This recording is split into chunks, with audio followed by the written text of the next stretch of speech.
తెల్లవారే వెలుగు రేఖలా పచ్చ పచ్చ పచ్చి మట్టి బొమ్మలా అల్లి బిల్లి వెన్న పాల నురగలా అచ్చ తెలుగు ఇంటి పూల కొమ్మలా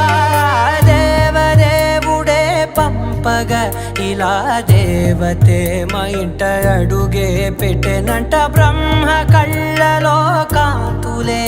మా అమ్మలా మా కోసం మళ్ళీ లాలి పాడేనంట.